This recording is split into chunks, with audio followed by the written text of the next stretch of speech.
Namaku Raka Prasetyo, lahir dan besar di Jakarta. Sejak SMA aku sudah tertarik dengan dunia alam bebas, menonton video pendakian di YouTube, membaca kisah-kisah tentang gunung, hingga akhirnya aku mulai menabung sedikit demi sedikit untuk membeli perlengkapan. Namun, ada satu hal yang selalu menjadi tembok besar, ibuku. Sejak ayah meninggal ketika aku masih kecil, ibulah satu-satunya yang mengurus dan membesarkan aku. Wajar saja kalau beliau menjadi sangat protektif. Ibuku selalu menekankan, jangan macam-macam, jangan naik gunung. Itu berbahaya. Nak. Setiap kali topik itu muncul, wajahnya langsung berubah serius. Katanya, ia pernah dengar cerita tentang orang hilang, tentang gunung yang angker, dan tentang betapa mudahnya orang lengah ketika berada di alam. Karena itu, ia tak pernah memberi izin. Namun, larangan itu justru membuat rasa penasaranku semakin besar. Apalagi setelah aku kuliah di Jakarta dan bergabung dengan komunitas kecil pecinta alam di kampus. Dari situlah aku mulai berkenalan dengan beberapa teman baru yang sering mendaki.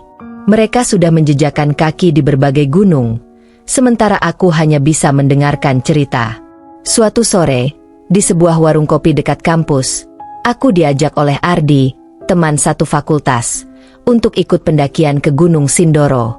Nama gunung itu terasa asing di telingaku, tapi kemudian ia menjelaskan, sebuah gunung di Jawa Tengah dengan ketinggian di atas 3.000 meter, terkenal karena pemandangannya yang indah dan jalurnya yang menantang. Ardi bercerita dengan penuh semangat, seolah-olah Sindoro adalah surga kecil di atas awan. Awalnya aku ragu, tapi keinginan untuk ikut akhirnya mengalahkan semua keraguan. Dalam hati aku tahu, aku tak mungkin mendapat izin jika bilang jujur pada ibu. Maka malam itu, saat makan malam bersama, aku memberitahu beliau dengan setengah hati. Bu, besok aku mau main ke rumah teman, mungkin 3 hari nggak pulang. Ibuku menatapku curiga. Main apa 3 hari? Kak, jangan bohong sama ibu. Aku tersenyum kaku, mencoba meyakinkannya. Serius, Bu, ada acara kumpul sama teman-teman kampus. Paling nginep aja. Ibuku menghela napas, lalu hanya mengangguk pelan. Tatapan matanya sebenarnya membuatku tidak nyaman, seakan ia tahu ada sesuatu yang kusembunyikan. Tapi aku tetap diam, memilih menelan rasa bersalah itu dalam-dalam. Malam itu, aku menyiapkan semua perlengkapan. Carrier, tenda, sleeping bag, jaket tebal, senter, dan beberapa makanan instan. Semua sudah kumasukkan ke dalam tas besar yang kupinjam dari teman. Jantungku berdegup cepat, antara rasa excited dan rasa bersalah. Pukul 5 pagi, aku sudah siap di depan rumah. Ibuku keluar hanya untuk memberikan bekal seadanya, beberapa bungkus nasi dan air mineral. Jaga diri, Kak, jangan macam-macam, katanya sambil menatapku lama. Aku hanya mengangguk dan buru-buru pamit sebelum air mataku jatuh. Perjalanan dimulai. Aku naik kereta bersama Ardi dan 2 teman lain, Mira dan Joni. Dari Jakarta, perjalanan panjang menuju Wonosobo terasa penuh keceriaan. Kami tertawa, berbagi cerita, dan membicarakan strategi pendakian. Bagiku, ini adalah mimpi yang akhirnya jadi nyata. Tapi jauh di dalam hati, ada sesuatu yang terus mengganjal. Rasa bersalah karena berbohong pada ibuku. Seakan-akan bayangan wajahnya akan terus menemaniku sepanjang perjalanan. Aku mencoba menepis pikiran itu dengan bercanda bersama teman-teman. Namun setiap kali kereta melaju melewati hamparan sawah dan perbukitan, perasaan itu kembali muncul, seperti ada yang memperingatkan. Setibanya di Wonosobo, kami melanjutkan perjalanan dengan kendaraan sewaan menuju base camp pendakian Sindoro. Udara mulai sejuk, jalan menanjak dengan pemandangan ladang tembakau yang terbentang luas. Penduduk setempat ramah, meski ada beberapa yang melirik kami dengan tatapan aneh saat tahu tujuan kami. Masih sering ada pendaki hilang. Mas, apalagi kalau nggak permisi, kata seorang bapak tua di warung kopi dekat base camp. Ucapannya membuat bulu kuduku meremang.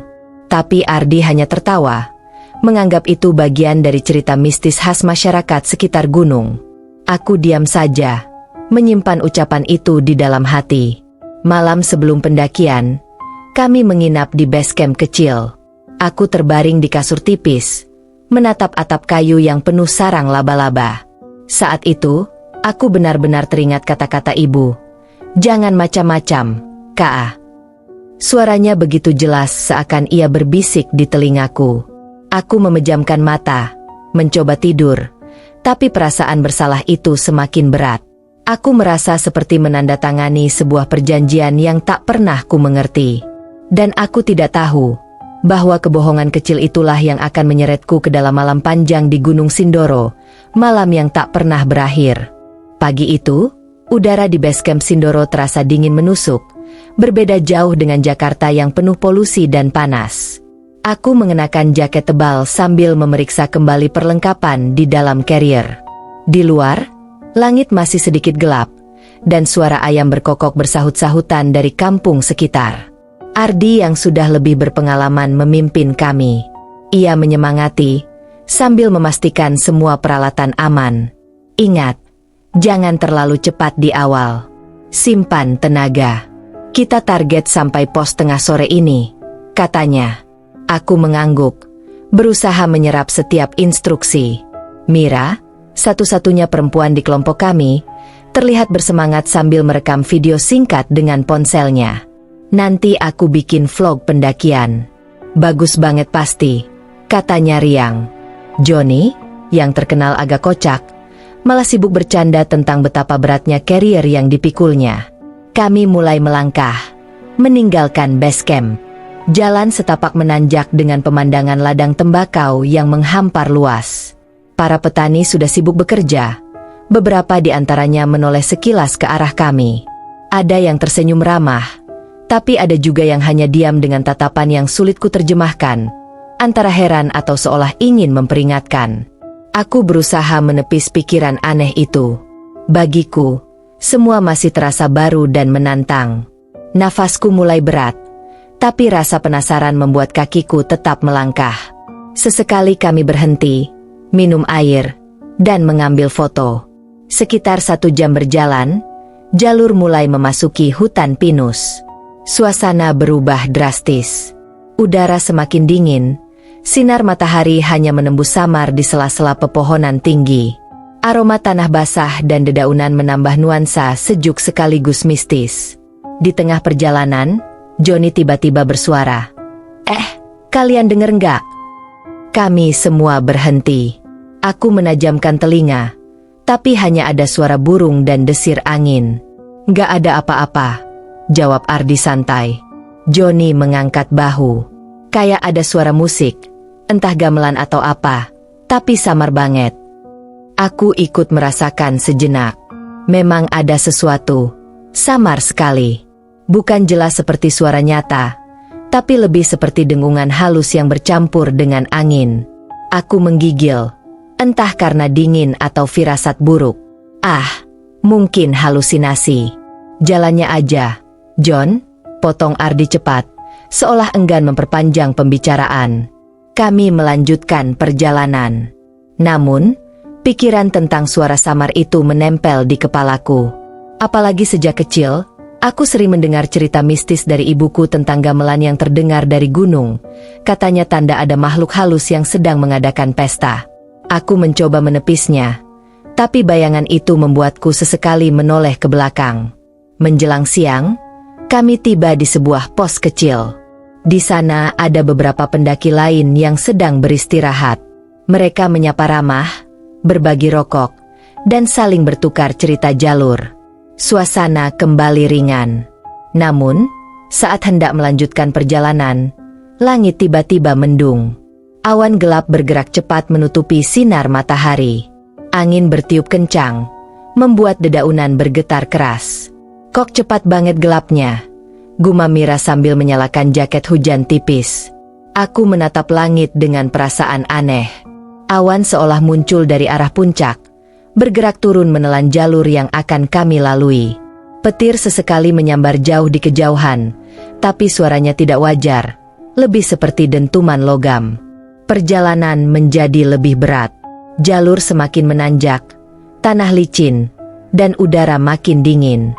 Nafasku tersengal, tubuh terasa semakin lelah. Kami berhenti beberapa kali untuk minum, tapi suasana mulai tidak seceria sebelumnya. Di satu titik, ketika kami melewati area hutan yang lebih rapat, aku kembali mendengar suara samar itu. Kali ini lebih jelas.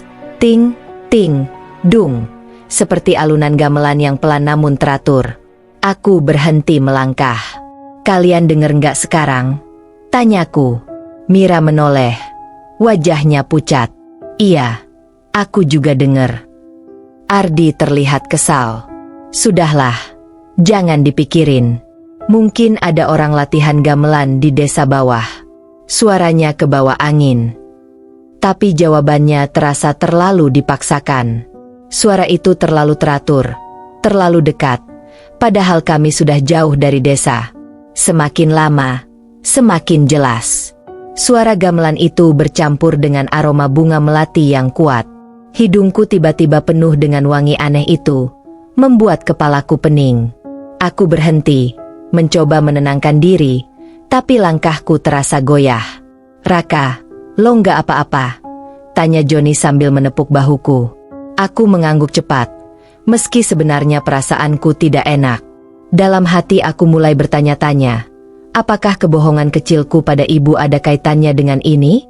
Apakah aku sudah melangkah ke wilayah yang seharusnya tidak boleh kulewati? Akhirnya, setelah perjuangan panjang, kami tiba di sebuah pos di tengah jalur pendakian.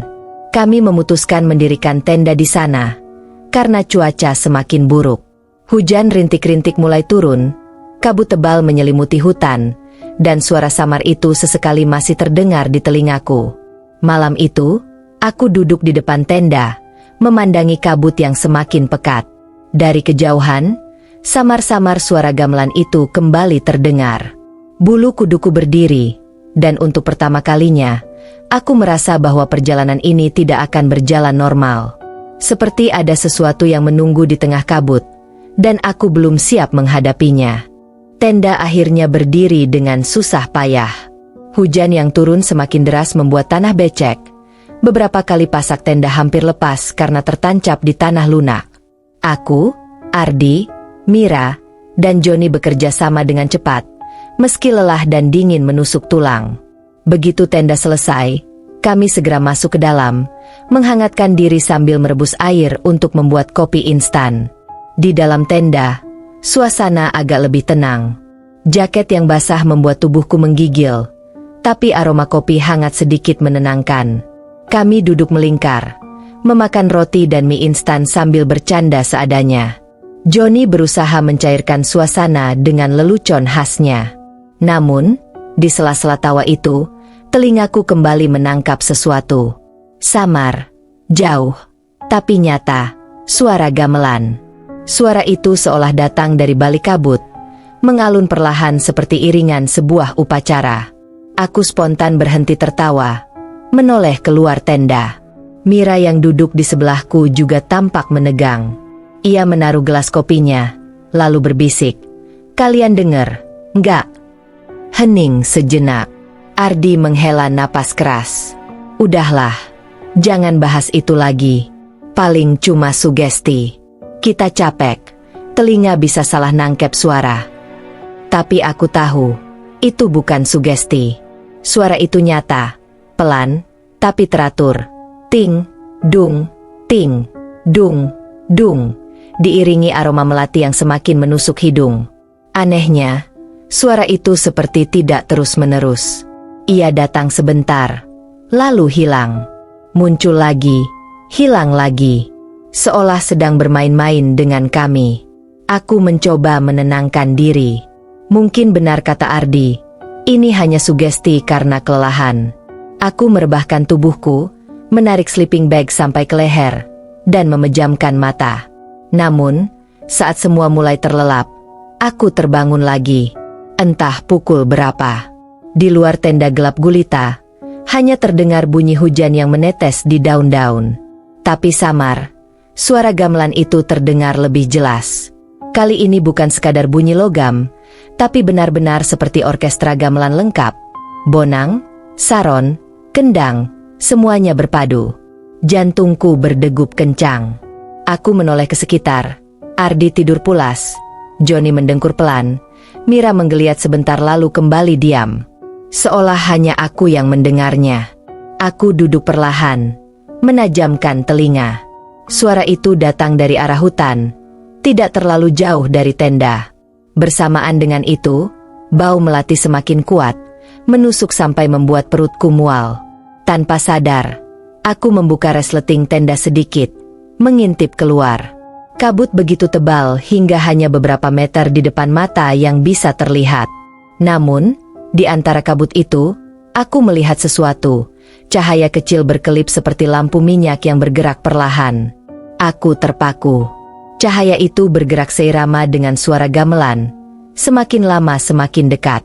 "Siapa di luar sana?" bisikku lirih.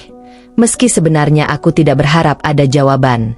Tak ada suara balasan. Hanya gamelan yang semakin jelas. Aku tahu seharusnya aku tidak keluar. Tapi entah dorongan apa, aku perlahan merangkak keluar tenda. Kaki basah menginjak tanah becek. Udara dingin menusuk wajahku. Di luar, kabut menutup hampir seluruh pandangan. Namun cahaya itu tetap terlihat, berayun pelan di antara pepohonan. Aku melangkah mengikuti cahaya itu. 1 langkah, 2 langkah, semakin jauh dari tenda. Suara gamelan kini terasa begitu dekat, seperti ada pesta besar yang berlangsung hanya beberapa meter di depanku. Namun anehnya, tidak ada cahaya obor, tidak ada suara manusia, hanya gamelan yang tak terlihat wujud pemainnya. Aku berhenti sejenak, menoleh ke belakang. Tenda sudah tidak terlihat, tertelan kabut. Panik mulai muncul. Aku buru-buru ingin kembali, tapi jalur yang kulalui tadi entah kemana. Semua terlihat sama, pepohonan rapat, tanah becek, kabut putih pekat. Aku terjebak. Jantungku berpacu lebih cepat.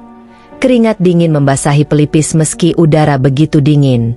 Aku mencoba berteriak, "Ardi, Mira, Joni," tapi suaraku lenyap ditelan kabut, tanpa gema, tanpa jawaban. Suara gamelan tiba-tiba berhenti. Hening. Lalu, bau melati semakin tajam, menusuk hingga membuat kepalaku pening. Dari kejauhan, samar, terdengar suara wanita tertawa pelan. Suara itu lirih, seolah datang dari balik pohon-pohon. Aku terhuyung, nyaris jatuh. Kakiku ingin berlari, tapi tubuh terasa berat. Otakku berputar, seolah dunia sedang mempermainkanku. Di tengah kepanikan itu, aku ingat sesuatu, wajah ibuku. Tatapannya sebelum aku berangkat, penuh curiga dan cemas. Kata-katanya menggema di telingaku, "Jangan macam-macam, Kak." Aku menggenggam tangan, berusaha menguatkan diri. Dengan suara terbata, aku membaca doa pendek yang kuingat sejak kecil. Lidahku kaku, tapi aku memaksa. Dan anehnya, seketika suara tawa itu menghilang. Bau melati memudar. Kabut masih pekat, tapi suasana sedikit lebih tenang. Aku tersadar, dan perlahan mencoba mencari arah kembali ke tenda. Namun semakin aku melangkah, semakin aku merasa berputar-putar di tempat yang sama. Malam itu, aku akhirnya duduk terpuruk di tanah basah, menggigil, sendirian, dikelilingi kabut. Tidak ada jalan pulang. Dan saat itulah aku menyadari, malam ini bukan malam biasa. Aku sudah masuk ke dalam sesuatu yang tidak seharusnya kulihat, dan malam ini seolah tak akan pernah berakhir. Aku tidak tahu sudah berapa lama duduk di tanah basah itu. Dinginnya menusuk sampai ke tulang, membuat jemariku kaku. Kabut tak kunjung menipis, dan suara hujan di dedaunan seperti menjadi satu-satunya pengingat bahwa aku masih berada di dunia nyata. Namun, yang membuatku benar-benar kehilangan pegangan adalah rasa tersesat. Aku tidak lagi tahu di mana utara atau selatan, bahkan tak yakin di mana tenda berdiri. Dengan sisa tenaga, aku berdiri, menepuk-nepuk celana yang sudah penuh lumpur. Aku mencoba mengingat langkah yang kulalui ketika keluar dari tenda tadi. Cahaya kecil, suara gamelan, Kabut. Semua terasa kabur. Seolah ingatan itu pun diputar balik oleh gunung ini. Aku melangkah pelan, berusaha menandai setiap pohon yang kulewati dengan goresan kecil menggunakan pisau lipat. Namun, yang terjadi membuatku semakin bingung. Beberapa menit setelah berjalan, aku kembali menemukan tanda yang kubuat sebelumnya. Aku berputar-putar. Jantungku makin tak karuan. Astaga, ini nggak mungkin, gumamku lirih. Suaraku sendiri terdengar aneh di telinga. Aku berhenti, mencoba menenangkan napas. Tapi semakin aku berusaha berpikir jernih, kepanikan semakin mencengkeram. Lalu suara itu kembali datang. Bukan gamelan, melainkan suara langkah kaki di balik kabut. Aku terdiam, menahan napas. Langkah itu pelan, berat, seperti seseorang menyeret kakinya di tanah becek. Ardi? Mira? Joni? Panggilku dengan suara gemetar. Tak ada jawaban. Hanya langkah kaki yang semakin dekat. Lalu, hening. Aku merasakan bulu kuduku meremang. Dari arah kiriku, samar terlihat siluet seseorang berdiri di balik kabut. Tubuhnya tegak, tapi wajahnya tak terlihat. Hanya bayangan gelap, tak bergerak. Aku mundur perlahan, tapi siluet itu tetap diam, seolah mengawasi. Saat aku mencoba mengedipkan mata, bayangan itu menghilang begitu saja, lenyap di telan kabut. Aku terduduk lagi, tubuh gemetar hebat. Apa aku sedang bermimpi? Pikirku. Tapi dingin yang menusuk, rasa lelah, dan aroma tanah basah terlalu nyata untuk disebut mimpi. Kembali aku mencoba berjalan. Kali ini dengan langkah lebih cepat, meski arah tak jelas. Aku hanya ingin menjauh dari tempat tadi. Namun, semakin jauh aku berjalan, semakin aneh rasanya. Pohon-pohon di sekitarku tampak sama semua, seperti tiruan yang disusun berulang. Setiap sudut terasa identik, membuatku kehilangan orientasi sepenuhnya. Di tengah kebingungan itu, suara gamelan kembali terdengar. Kali ini lebih keras, lebih dekat, seakan-akan ada panggung raksasa di tengah hutan. Aku menutup telinga dengan kedua tangan, tapi suara itu tetap masuk ke kepala. Bersamaan dengan itu, aku mencium bau melati lagi, lebih pekat dari sebelumnya. Namun ada sesuatu yang berbeda. Bau itu bercampur dengan bau kemenyan terbakar, menambah sesak dadaku. Aku berlari. Tidak peduli arah, tidak peduli jalan. Aku hanya ingin keluar dari lingkaran aneh ini. Namun langkahku terasa semakin berat, seolah tanah menarik kakiku. Nafasku tersengal, dada terasa terbakar. Saat itulah aku melihat sesuatu di depan. Di antara kabut, samar terlihat sebuah gapura tua terbuat dari batu, penuh lumut, berdiri menjulang di jalur yang entah dari mana muncul. Gapura itu seperti pintu masuk ke dunia lain, dengan ukiran-ukiran rumit menyerupai wajah-wajah aneh yang menatapku. Aku terpaku. Bagaimana mungkin ada gapura di tengah hutan gunung ini? Suara gamelan semakin keras, kini bercampur dengan suara sinden yang melantunkan tembang Jawa, lirih namun menusuk. Hatiku diliputi rasa ngeri. Aku ingin mundur, tapi kakiku justru melangkah maju. Seolah ada kekuatan yang menarikku masuk melewati gapura itu. Begitu aku melewatinya, suasana berubah drastis. Kabut menebal hingga jarak pandang hanya 1 meter.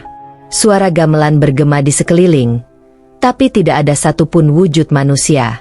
Aku berputar ke belakang. Gapura itu hilang. Hanya pohon dan kabut. Tubuhku gemetar hebat. Aku menjerit sekencang-kencangnya, memanggil nama teman-temanku, tapi tidak ada jawaban. Hanya hening. Lalu tawa lirih seorang wanita kembali terdengar, kali ini tepat di telingaku. Aku berlari lagi, tanpa arah. Namun semakin aku berlari, semakin aku merasa berada di tempat yang sama. Seperti berada di dalam lingkaran tanpa ujung. Kakiku akhirnya tersandung akar besar. Tubuhku jatuh terjerembab ke tanah basah.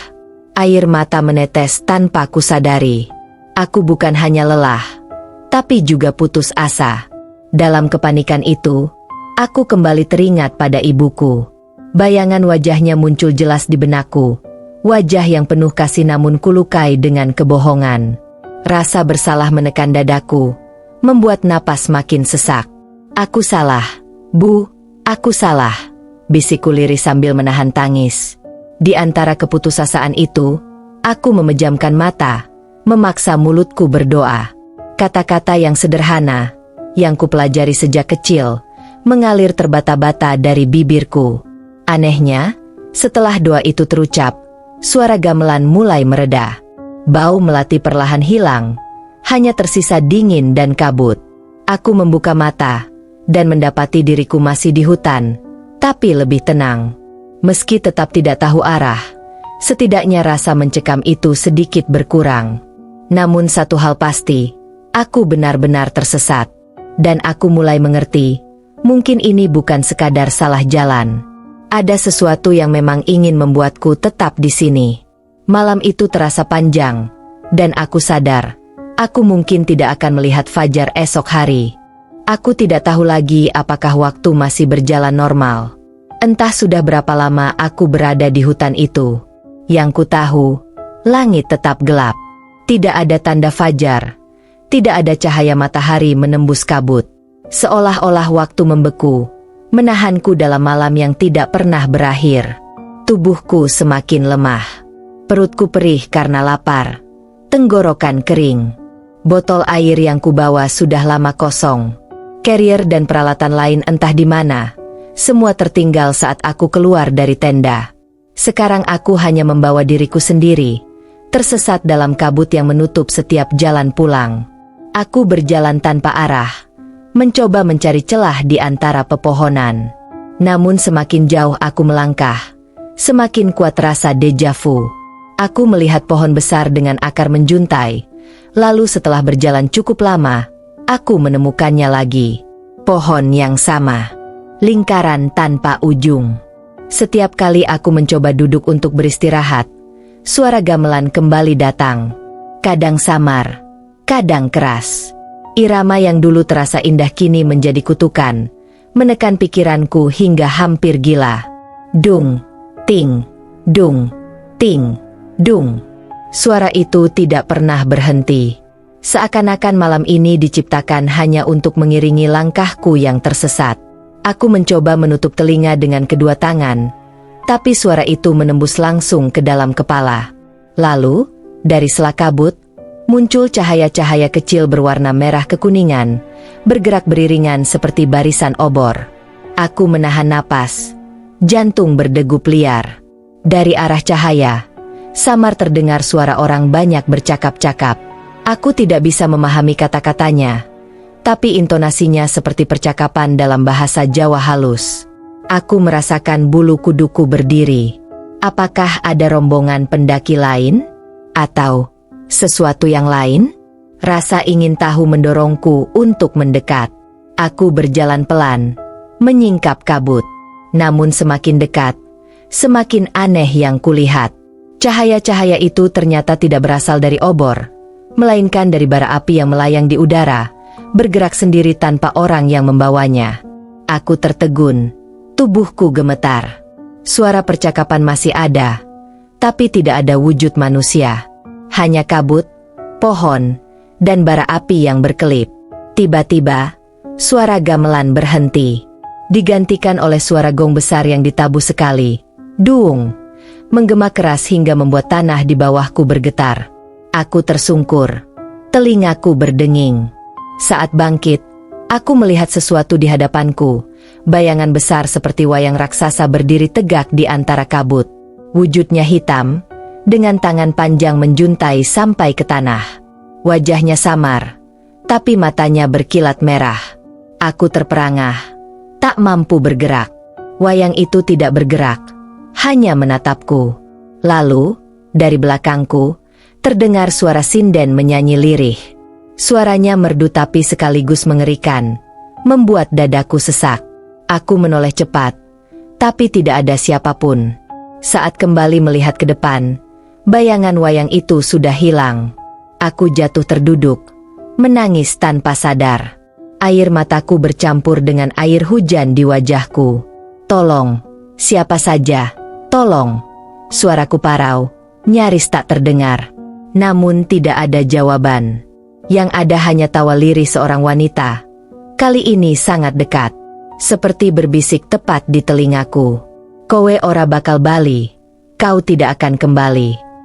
Aku menjerit, menutup telinga, lalu berlari sekuat tenaga. Aku tidak peduli kemana. Hanya ingin menjauh dari suara itu. Nafasku terengah-engah, kakiku nyaris patah, tapi aku terus berlari. Namun setelah beberapa menit, aku kembali menemukan pohon besar dengan akar menjuntai. Pohon yang sama. Lagi, aku jatuh berlutut, terisak. Tidak ada jalan keluar. Tidak ada pagi. Malam ini menahanku dalam lingkaran setan. Aku memejamkan mata, mencoba mengingat doa-doa yang pernah diajarkan ibu sejak kecil. Meski terbata, aku mengucapkannya. Kata-kata itu menjadi satu-satunya pegangan di tengah kegelapan. Perlahan, suara gamelan mulai mereda. Bau melati menghilang. Kabut tetap pekat, tapi setidaknya suasana tidak lagi sesesak tadi. Aku masih berlutut, menggigil, namun ada sedikit kelegaan. Walau aku tahu, aku belum bebas dari malam panjang ini. Satu pikiran menancap kuat di kepalaku. Mungkin inilah akibat dari kebohongan pada ibuku. Gunung ini menolak kehadiranku, dan malam ini akan terus menghukumku sampai aku menebus kesalahan itu. Aku memeluk lututku erat-erat, terisak pelan. Malam terasa abadi, seakan waktu berhenti berputar. Aku sadar, aku sedang menjalani malam yang tak pernah usai. Aku tidak ingat lagi berapa lama aku terjebak dalam kabut. Setiap detik terasa lambat, setiap menit seperti berjam-jam. Hanya dingin yang menusuk, rasa lapar yang semakin perih, dan rasa takut yang seolah menempel di kulitku. Aku mencoba berdiri lagi, melangkah pelan di antara pepohonan. Kali ini aku tidak lagi berlari, hanya berjalan dengan sisa tenaga. Nafasku pendek, tubuhku menggigil. Namun yang membuatku hampir gila adalah suara-suara yang terus mengikuti. Awalnya hanya gamelan yang samar, kini berubah menjadi bisikan-bisikan. Suara itu seperti datang dari segala arah, kadang dari belakang, kadang tepat di samping telinga. Bisikan itu lirih, dengan bahasa yang kadang ku mengerti, kadang tidak. Pulanglah, tapi kau tak akan menemukan jalan. Ibu, ibu, dia mencarimu. Kenapa kau bohong? Kenapa kau pergi tanpa izin? Aku menutup telinga, berjalan cepat, tapi suara-suara itu terus menempel, masuk ke dalam kepalaku. Aku merasa seperti sedang diseret ke dalam kegilaan. Di satu titik, aku berhenti di depan sebuah batu besar yang separuh tubuhnya tertutup lumut. Bentuknya aneh, seperti wajah manusia yang terdistorsi. Aku menatap batu itu dengan napas terengah. Lalu, dari sela kabut, aku melihat sesuatu bergerak. Bayangan hitam, tinggi, melintas cepat di antara pepohonan. Aku mundur spontan, jantungku hampir pecah. Bayangan itu melintas lagi, kali ini lebih dekat. Aku berusaha meyakinkan diri bahwa itu hanyalah ilusi, tapi bulu kuduku berdiri. Ada yang mengintai dari balik kabut. Siapa di sana? Teriakku parau. Tidak ada jawaban, hanya bisikan yang semakin keras. Kini aku bisa mengenali suara perempuan di antara bisikan itu. Suaranya lembut, namun menakutkan. Sini, ikut aku. Aku gemetar, mundur beberapa langkah. Namun tiba-tiba, dari arah kiriku, muncul siluet perempuan. Rambut panjangnya tergerai, tubuhnya dibalut kain putih lusuh. Wajahnya samar tertutup kabut.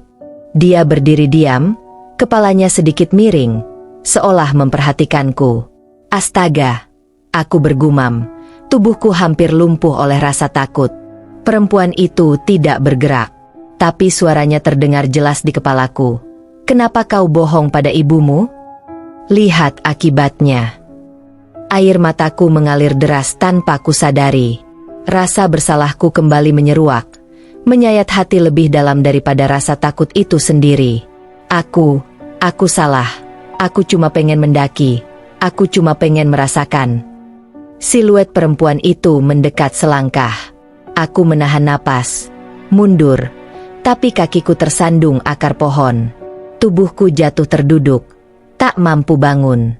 Perempuan itu terus maju, langkahnya lambat, menyeret kain putihnya di tanah. Saat wajahnya mulai terlihat, aku segera memejamkan mata. Aku tak sanggup melihat lebih dekat.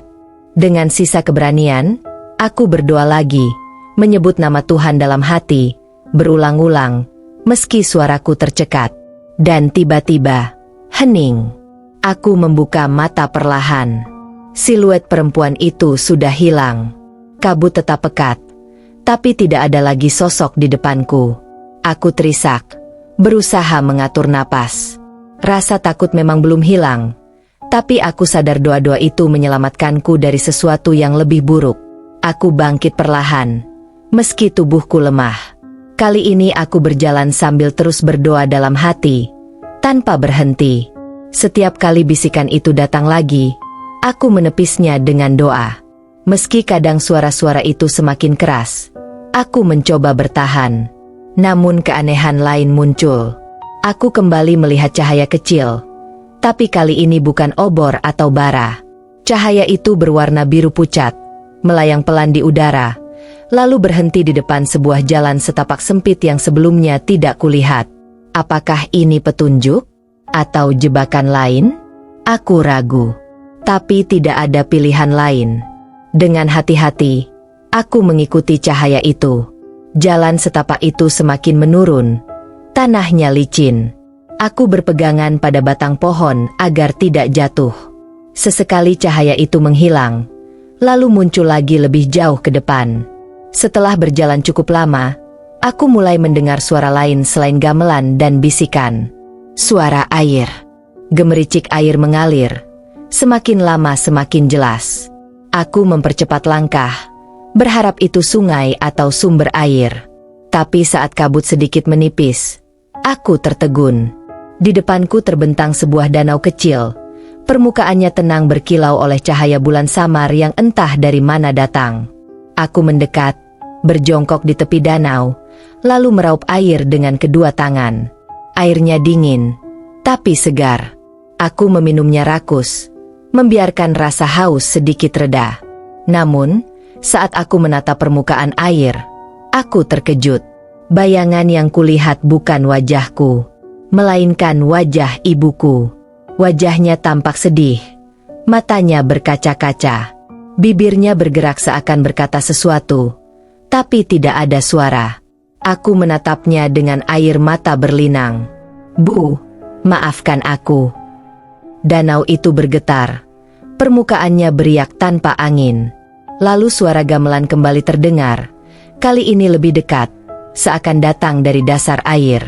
Aku terhuyung, jatuh terduduk. Malam ini benar-benar tidak ingin berakhir. Aku menutup wajahku dengan kedua tangan, berbisik pelan, apakah aku akan selamanya terjebak di sini? Malam itu, bisikan-bisikan kembali memenuhi kepalaku, bersahut-sahutan dengan suara gamelan. Aku merasa batas antara kenyataan dan halusinasi semakin tipis, dan kewarasanku perlahan terkikis. Dan di tengah kekacauan itu, aku menyadari satu hal. Aku bukan hanya tersesat di gunung, tapi juga di dalam diriku sendiri, antara rasa bersalah, takut, dan harapan tipis akan pulang. Aku tergeletak di tepi danau itu cukup lama. Tubuhku lemas, mataku berat, namun pikiranku tidak bisa berhenti berputar. Suara gamelan masih datang dan pergi, kadang keras, kadang hanya samar seperti bayangan. Bisikan-bisikan sesekali menembus telingaku, membuatku semakin tidak yakin apakah aku masih waras. Tapi yang paling menghantui bukan suara gamelan, bukan bayangan perempuan berambut panjang, bukan kabut pekat, melainkan wajah ibuku. Setiap kali aku memejamkan mata, wajahnya muncul dengan jelas. Kerutan di sudut matanya, senyum yang selalu hangat, dan tatapan cemas yang kemarin kulihat saat aku berpamitan dengan kebohongan. Tatapan itu seakan menembus sampai ke lubuk hatiku sekarang. Aku menggenggam tanah basah di telapak tangan, menangis pelan. Bu, maafkan aku. Aku bohong. Aku nggak main ke rumah teman.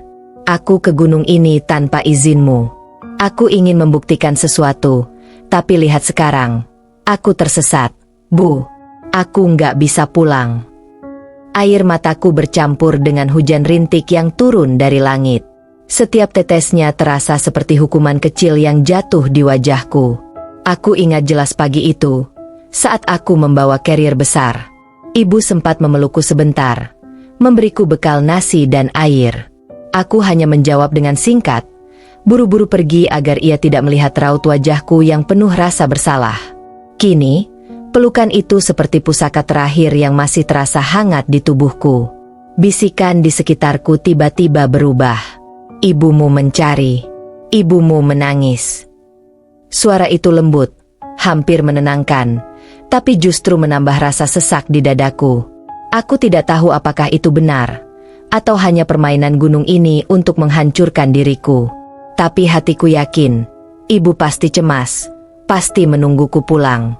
Aku menatap danau yang tenang, mencoba mencari bayangan wajahnya lagi. Namun kali ini yang terlihat hanyalah diriku sendiri, dengan mata sembab dan wajah pucat. Aku mengusap wajah dengan kedua tangan, lalu bersujud di tanah, memanjatkan doa dengan sepenuh hati. Bukan doa yang panjang, bukan pula kata-kata indah, hanya jeritan batin seorang anak yang merindukan ibunya. Ya Tuhan, aku salah. Aku bohong pada ibuku. Aku tahu aku harusnya minta izin, harusnya jujur. Tapi sekarang aku benar-benar ingin pulang. Aku ingin bertemu ibuku lagi. Aku ingin meminta maaf. Jangan biarkan aku hilang di sini. Suaraku pecah. Napasku tersendat-sendat. Hening sejenak. Lalu dari balik kabut, samar terdengar suara yang berbeda dari sebelumnya. Bukan gamelan, bukan bisikan. Suara itu lebih hangat, lebih familiar. Suara ibu. Raka, pulanglah, nak. Aku tertegun. Jantungku berdegup kencang. Suara itu begitu jelas, seakan ibu berdiri hanya beberapa meter dariku. Aku menoleh cepat ke segala arah, tapi hanya kabut dan pohon yang kulihat. Ibu! Aku berteriak sekencang-kencangnya. Suaraku pecah oleh tangis. Ibu, aku di sini. Tolong aku. Tapi tidak ada jawaban lagi. Suara itu hilang secepat ia datang. Aku jatuh terduduk. Hatiku hancur. Entah itu benar-benar suara ibu atau hanya halusinasi. Yang jelas aku semakin merindukannya. Rasa rindu itu menyalakan kembali semangat kecil di dalam dadaku. Aku berdiri, meski tubuhku gemetar, dan mencoba berjalan lagi. Aku tidak tahu kemana arahku, tapi kali ini aku punya tujuan sederhana. Aku harus bertahan hidup. Aku harus menemukan jalan keluar, agar bisa meminta maaf pada ibu dengan cara yang benar. Langkahku goyah, tapi aku terus maju. Setiap bisikan yang mencoba melemahkanku kutepis dengan doa. Setiap kali suara gamelan menekan telingaku, aku mengingat wajah ibu. Namun perjalanan itu bukan tanpa cobaan. Di sebuah jalur sempit di antara pepohonan, aku kembali melihat bayangan perempuan berambut panjang. Kali ini ia duduk di atas batu. Rambutnya menutupi wajah. Tubuhnya bergerak perlahan seirama dengan gamelan yang kembali berbunyi. Aku menutup mata, melangkah cepat melewatinya tanpa menoleh. Dalam hati aku berbisik, aku ingin pulang. Aku ingin pulang. Bu. Anehnya, meski tubuhku gemetar, aku bisa melewati sosok itu tanpa gangguan. Saat aku membuka mata lagi, batu besar itu sudah kosong. Hanya kabut pekat dan hening yang tersisa. Aku melangkah terus, dengan doa dan ingatan pada ibu sebagai cahaya kecil di tengah gelap malam. Dan meski malam ini tetap tidak berganti pagi, aku merasa ada sesuatu yang berbeda. Aku mulai menemukan alasan untuk bertahan. Bukan untuk diriku sendiri, tapi untuk kembali ke rumah, untuk memeluk ibu, untuk berkata jujur, untuk meminta maaf dengan sebenar-benarnya. Aku tahu jalan pulang mungkin masih jauh, tapi setidaknya aku punya satu alasan kuat untuk tidak menyerah. Malam ini masih panjang, tapi aku akan melawannya. Demi ibu. Di pos tengah, Suasana pagi seharusnya ramai oleh pendaki lain yang bersiap melanjutkan perjalanan. Namun bagi Ardi, Mira, dan Joni, pagi itu berubah menjadi awal dari kecemasan panjang. Saat mereka terbangun, salah satu tenda kosong. Carrier besar, sleeping bag, dan peralatan masih ada, tapi Raka sudah tidak ada di dalam. Dia kemana? Mira panik, matanya langsung menyapu sekitar. Tadi malam aku sempat lihat dia tidur di sebelahku. Aku yakin. Ardi keluar dari tenda, menatap hutan yang masih dipenuhi kabut tipis. Mungkin ke toilet alam, atau cari udara segar. Namun, jam demi jam berlalu. Raka tidak kembali. Awalnya mereka mencoba mencari di sekitar pos, memanggil namanya, bahkan turun sedikit ke jalur yang semalam dilewati. Hanya gema suara sendiri yang kembali. Tidak ada jejak langkah. Tidak ada tanda-tanda keberadaan. Matahari semakin tinggi, kabut perlahan menipis, tapi perasaan tidak enak terus menghantui. Akhirnya, mereka memutuskan turun ke base camp untuk melapor. Kalau kita telat, bisa bahaya, kata Ardi tegas. Di base camp, kabar hilangnya seorang pendaki cepat menyebar. Pengelola langsung menghubungi tim SAR setempat. Para relawan yang terbiasa menangani pendaki hilang segera berkumpul, membawa perlengkapan pencarian, peluit, senter, HT, dan beberapa anjing pelacak. Hari pertama pencarian dilakukan dengan menyusuri jalur pendakian resmi. Tim dibagi menjadi beberapa kelompok, menyisir hutan dan semak. Mereka berteriak memanggil nama Raka berulang-ulang. Namun jawaban yang datang hanya suara burung dan desir angin. Kalau dia tersesat dekat jalur, pasti sudah dengar teriakan kita, gumam salah satu anggota SAR. Namun, hingga matahari terbenam, tidak ada tanda. Hari kedua pencarian, skala diperluas.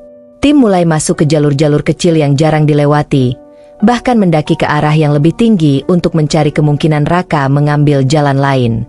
Drone juga dikerahkan untuk memindai dari udara. Tetap nihil. Namun ada keanehan yang membuat bulu kuduk para pencari berdiri. Beberapa relawan mengaku mendengar suara aneh di malam pencarian. Suara gamelan, samar, datang dari arah hutan lebat. Jangan-jangan sugesti. Capek bikin telinga salah dengar, ucap salah satu relawan, berusaha menepis ketakutan. Tapi tatapan mereka saling bertemu, sama-sama menyimpan kecemasan. Malam kedua, Mira menangis di base camp. Ia merasa bersalah karena tidak membangunkan Raka saat mendengar dia keluar tenda malam itu. Aku kira dia cuma keluar sebentar. Kalau aku bangun, mungkin aku bisa ngejar, ucapnya dengan suara bergetar. Joni menepuk bahunya, meski wajahnya sendiri pucat. Jangan nyalahin diri lo, Mir. Kita semua nggak tahu bakal gini. Ardi hanya terdiam. Sebagai ketua kelompok, hatinya remuk.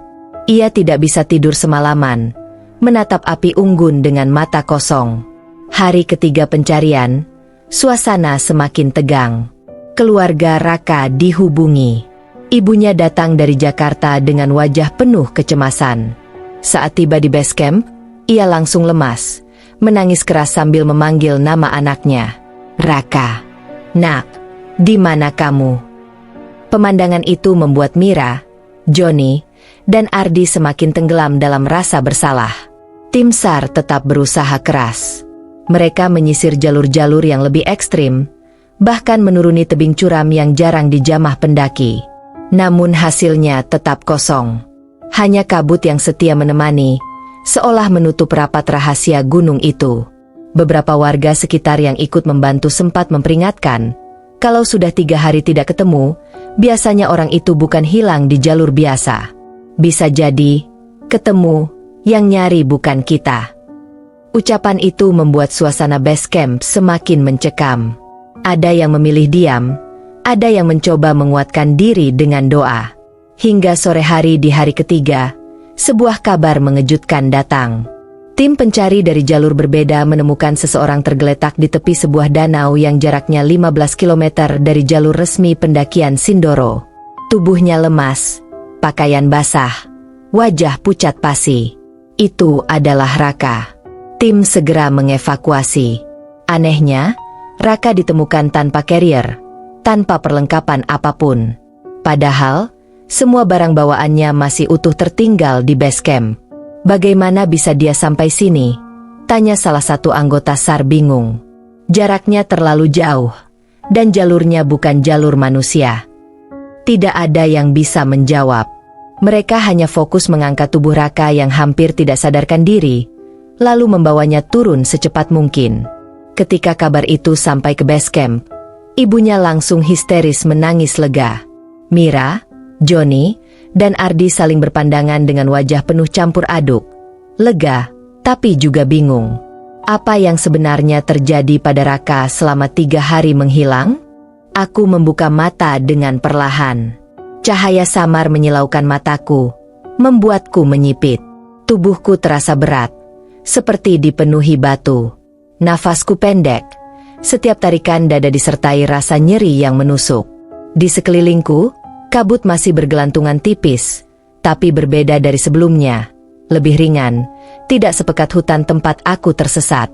Aku merasakan tanah basah di bawah tubuhku, lalu suara gemericik air masuk ke telinga. Dengan sisa tenaga, aku menoleh. Danau. Aku berada di tepi sebuah danau. Permukaannya tenang memantulkan langit kelabu. Entah bagaimana aku bisa sampai di sini. Yang jelas, aku tidak ingat langkah terakhirku. Hanya suara gamelan, bisikan, dan wajah ibuku yang terus menghantui. Aku mencoba bangun, tapi tubuhku ambruk kembali. Kakiku gemetar, kepalaku pusing, perutku melilit karena lapar. Aku ingin berteriak, tapi suaraku serak, nyaris tak terdengar. Dalam keadaan setengah sadar, aku sempat menoleh ke permukaan air. Samar, aku melihat bayangan wajah ibu lagi. Namun kali ini bayangan itu perlahan memudar, tergantikan wajah-wajah lain yang tak kukenal. Sosok-sosok pucat, mata mereka kosong, seakan menatapku dari balik air. Aku menutup mata keras-keras, menolak pemandangan itu. Ketika ku buka lagi, aku melihat sesuatu di seberang danau. Seekor kera berdiri di atas batu, tubuhnya kurus, bulunya abu-abu kusam. Ia menatapku lama, lalu mengangkat tangannya, menunjuk ke arah jalur kecil di balik semak. Aku terperangah, seolah kera itu memintaku mengikuti petunjuknya. "Apa? Kau penunjuk jalan?" Suaraku lirih, hampir seperti orang mengigau. Kera itu tidak bergerak lagi, hanya menatapku dengan mata yang tak biasa, terlalu dalam, seolah ada kesadaran di sana. Lalu, tanpa suara, ia melompat pergi, menghilang di balik pepohonan. Aku ingin bangkit mengejarnya, tapi tubuhku tak sanggup. Kelopak mataku berat. Kesadaranku perlahan ditarik ke kegelapan. Saat aku membuka mata lagi, suasana berbeda. Ada suara-suara orang, langkah kaki, dan cahaya lampu senter menusuk kabut. Samar-samar terdengar orang berteriak, "Ketemu! Di sini ada orang." Aku mencoba menggerakkan jari tanganku. Seseorang segera berjongkok di sampingku. Astaga, dia masih hidup. Cepat, angkat. Beberapa orang meraih tubuhku, mengangkatku dengan hati-hati. Aku hanya bisa melihat sekilas wajah-wajah asing, orang-orang dengan seragam SAR, beberapa warga lokal. Mereka berbicara cepat, tapi aku hanya menangkap potongan kata. Lemas, 3 hari, danau, jauh sekali. Aku ingin bicara, ingin menjelaskan apa yang kualami. Tentang gamelan, tentang kabut, tentang bayangan perempuan dan suara-suara itu. Tentang kera yang menunjuk jalan. Tapi suaraku tercekat. Yang keluar hanya bisikan serak. Aku tersesat. Salah satu relawan menepuk pundakku. Tenang, nak. Kau selamat sekarang. Jangan bicara dulu. Mereka menurunkanku ke tandu darurat. Lalu mulai menuruni jalur yang terasa asing. Aku hanya bisa memandangi langit di atas. Masih gelap. Seolah waktu tidak banyak berubah sejak aku pertama kali hilang. Namun yang paling membingungkan adalah bagaimana aku bisa berada sejauh ini. Seorang petugas sempat bergumam di dekatku. Ini mustahil. Jarak dari jalur utama ke sini 15 kilometer. Tanpa bekal, tanpa peralatan. Bagaimana dia bisa? Aku memejamkan mata. Air mata mengalir. Aku juga tidak tahu. Semua seperti mimpi buruk yang terlalu nyata. Yang aku tahu, aku pernah mendengar suara ibu di tengah hutan itu. Dan mungkin doa-doa kecil yang kuucapkan menjadi tali tipis yang menyelamatkanku. Saat tubuhku digotong turun, aku sempat mengigau. Bu, maaf, aku bohong. Aku nggak main ke rumah teman. Aku naik gunung. Relawan yang mendengarnya saling berpandangan, tidak mengerti. Di perjalanan turun, sesekali aku membuka mata. Jalur yang kami lalui asing bagiku. Bukan jalur pendakian resmi, melainkan jalan setapak sempit yang hanya dipakai warga sekitar mencari kayu. Bagaimana aku bisa berada di sini tanpa sadar? Itu misteri yang tak terjawab. Ketika akhirnya aku mencapai base camp, sorak lega terdengar. Aku samar melihat Mira menangis. Joni menunduk dengan wajah penuh rasa bersalah, dan Ardi berdiri kaku dengan mata berkaca-kaca. Lalu, di antara kerumunan, aku melihat sosok yang paling kurindukan. Ibu. Ia berlari menghampiri. Air matanya deras. Ia memelukku erat, seolah tak ingin melepaskanku lagi. Nak, akhirnya kamu pulang. Aku tidak bisa berkata apa-apa. Hanya air mata yang terus mengalir di pipi, bercampur dengan pelukan hangat itu. Aku selamat. Tapi aku tahu, aku telah melewati sesuatu yang tidak akan pernah bisa dijelaskan dengan kata-kata. Dan jauh di lubuk hatiku, suara gamelan itu masih bergema samar, seakan mengingatkanku, malam itu belum benar-benar berakhir. Aku tidak ingat jelas bagaimana perjalanan dari base camp hingga ke rumah. Tubuhku terlalu lemah. Pikiranku seperti melayang-layang di antara tidur dan sadar. Yang kuingat hanyalah pelukan ibu yang tidak pernah lepas sejak aku ditemukan. Ia terus menggenggam tanganku, bahkan saat aku digotong ke mobil untuk dibawa ke rumah sakit terdekat. Hari-hari berikutnya, aku dirawat dengan infus, diberi makanan cair, dan diperiksa kondisinya. Dokter bilang aku hanya kelelahan parah, dehidrasi, dan kurang gizi karena 3 hari tidak makan. Tidak ada luka serius di tubuhku, hanya memar kecil di kaki. Anehnya, mereka tidak menemukan jejak yang masuk akal bagaimana aku bisa bertahan hidup sejauh itu tanpa peralatan. Setiap kali ada yang bertanya padaku, tim SAR, teman-teman pendaki, bahkan wartawan lokal, aku hanya bisa menjawab pendek. Aku tersesat. Aku tidak bisa menceritakan semuanya. Siapa yang akan percaya kalau aku bilang aku mendengar gamelan di tengah hutan, mencium bau melati, melihat bayangan perempuan, bahkan ditunjukkan jalan oleh seekor kera? Itu terdengar seperti dongeng atau halusinasi orang yang hampir mati. Namun aku tahu, semua itu nyata. Aku mengalaminya. Dan luka batin yang ditinggalkan jauh lebih dalam daripada luka fisik. Setelah beberapa hari, aku dibawa pulang ke Jakarta. Perjalanan itu terasa panjang, tapi kali ini berbeda. Aku tidak lagi membawa carrier, tidak lagi membawa mimpi tentang puncak gunung. Yang kubawa hanyalah rasa syukur karena masih bisa pulang, dan rasa bersalah yang terus membekas. Di rumah, ibu menemaniku di setiap langkah. Ia hampir tidak pernah meninggalkan sisiku. Setiap malam, sebelum aku tidur, ia memandangi wajahku lama sekali, seakan takut aku akan hilang lagi. Suatu malam, ketika aku sudah lebih kuat, aku duduk di ruang tamu bersama ibu.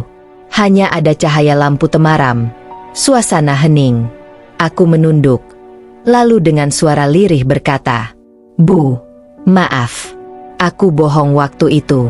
Aku nggak main ke rumah teman. Aku naik gunung. Aku tahu ibu nggak akan izinin, jadi aku bohong. Tapi lihat, aku malah hampir nggak pulang." Air mata langsung mengalir di pipi ibu. Ia menggenggam tanganku erat. Suaranya bergetar. "Apa yang ibu takutkan, itulah yang terjadi. Nak, ibu cuma nggak mau kehilangan kamu.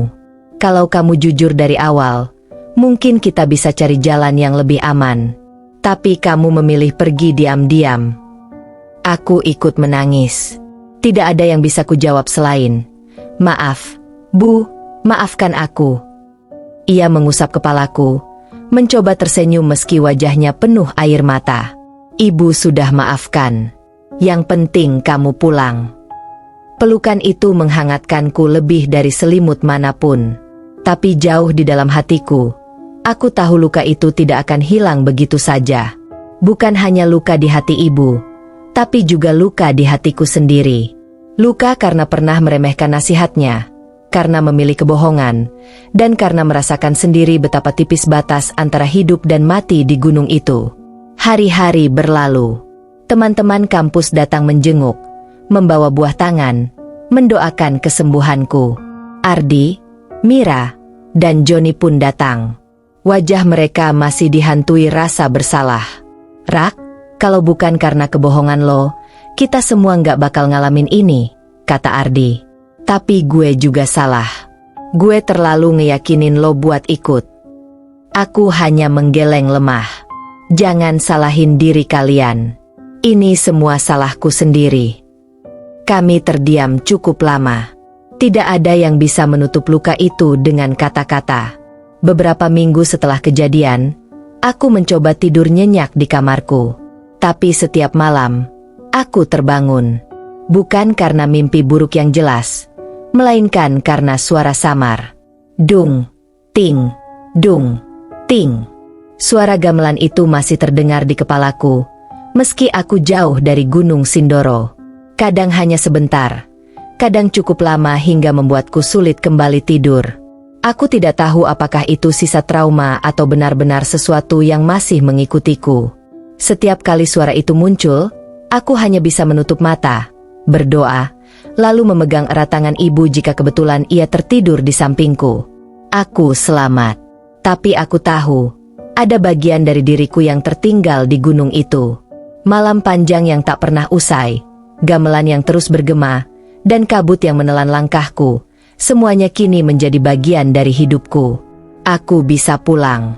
Tapi luka batin itu akan selalu ada, menjadi pengingat bahwa satu kebohongan kecil bisa menyeretku ke dalam gelap yang tak terbayangkan.